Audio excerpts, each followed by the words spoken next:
So you're thinking about moving to the Denver suburbs, specifically Aurora, Colorado, and you want to know what's it really like to live there. Well, let's chat about it. Aurora, Colorado is the third largest city in the state of Colorado.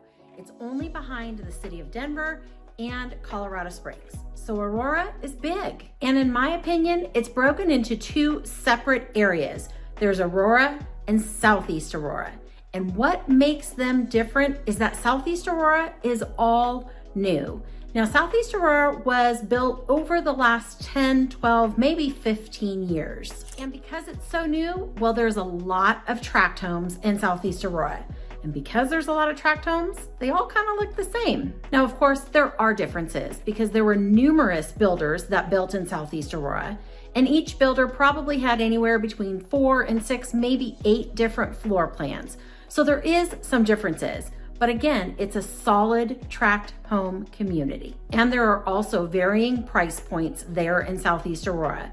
Plus there's condos and there's townhomes. So if you're not looking for a tract home type community, then the Southeast Aurora area might not be the spot for you. Now, there's also recently a third area in Aurora that probably separates itself as well because it is a brand spanking new community, meaning they just started building in there over the last year or two.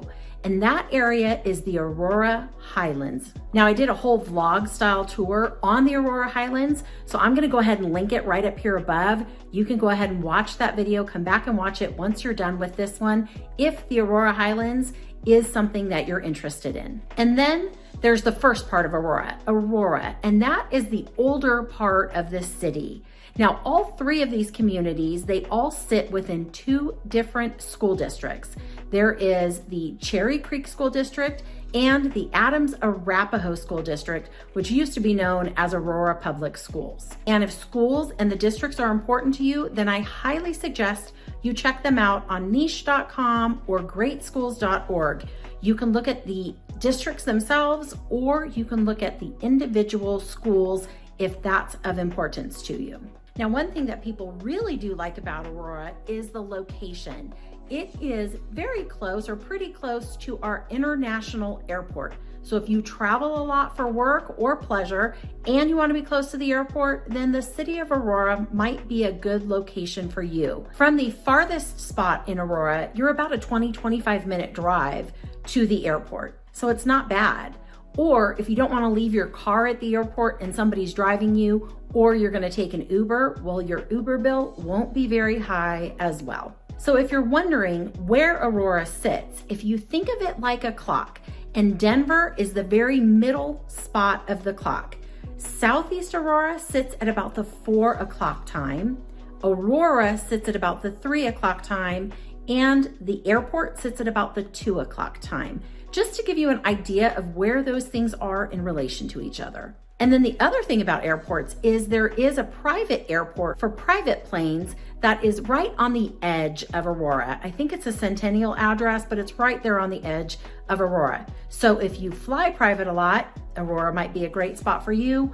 Or if you have a small plane of your own, or even if you're just a plane enthusiast, because there is a really cool restaurant there called The Perfect Landing, where you can go and eat a meal and watch the small planes and the private planes land and take off. So it's kind of a cool spot to go have a good meal and watch some of those planes. Now, since we're talking about location, let's talk about the ski towns. From Aurora, you're about 2 to 2.5 hours away from our world-class skiing up in Breckenridge, Vail, Keystone, and then also just depending on the day you go, if you're heading up on a big ski weekend, it could take you longer. You should expect to sit in traffic coming home on a Sunday or going up on a big ski weekend. So if you plan to be in the mountains a lot, then maybe something on the west side of the Denver suburbs might be a better location for you. And then you do get some really spectacular views of the mountains from pretty much anywhere in Aurora. Because you sit far enough out from the foothills, you get to see the Rocky Mountain Range. Now, that's opposed to being on the west side of town where you're really close to the foothills. You get beautiful views of the foothills, but you don't necessarily get to see those huge mountains, the Rocky Mountains that sit behind the foothills, because you're so close. So the views from Aurora of the mountains are amazing, but the drive up to the mountains, well, it sucks, I'll be honest with you. Now let's talk shopping. There are 2 malls that are located in Aurora. The first one is the Southlands Mall, and that's in Southeast Aurora. So it is a newer mall area, and it's an outdoor mall. So you have all of the mall shopping there, but it's outdoors, and the mall also does all kinds of activities. So there's an ice skating rink there in the winter. They do stuff for all of the holidays. They have wine walks. They have a grassy area there where they'll bring in musicians and bands, and so you can go and listen to music kind of in the park or on the mall. And they also have farmers markets there at the Southlands Mall. Now the second mall is the Aurora Mall, and that's an indoor mall. It's your typical indoor mall that you think of all across America. They have all the mall shopping there as well. And the Aurora Mall has more of the big department stores than the Southlands Mall has. And then any other shopping that you could ever need is located there in Aurora somewhere. Again, it's the 3rd largest city in the state of Colorado. So the one thing that Aurora doesn't have is that quintessential downtown area. There are lots of other cities in the metro area that do have that cute downtown area. Aurora is just not one of them.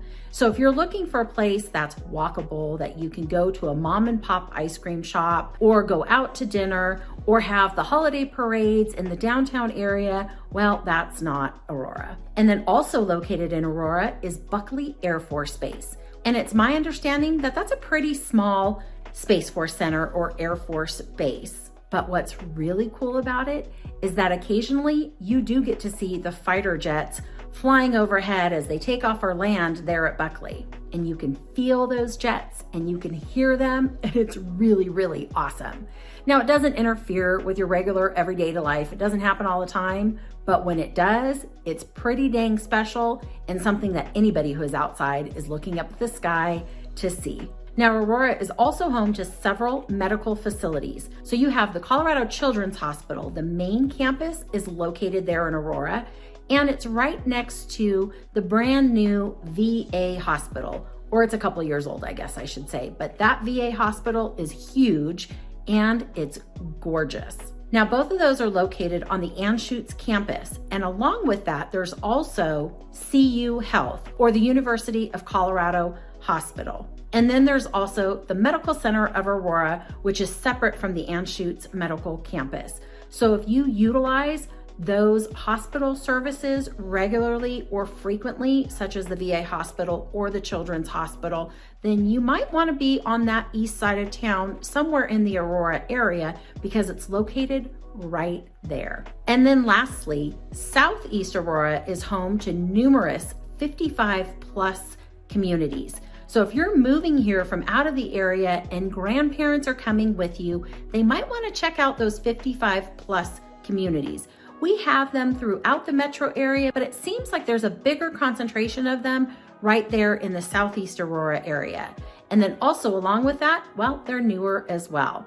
My mom used to live at one, and she lived there for 10, 12, maybe 13, 14 years. She lived there for a long time, and she was so busy in this 55 plus community with all of the activities, the clubs, the indoor, the outdoor pools, the clubhouses, the golf course, the bocce ball courts, tennis courts, pickleball courts, you name it, these 55 plus communities have it all.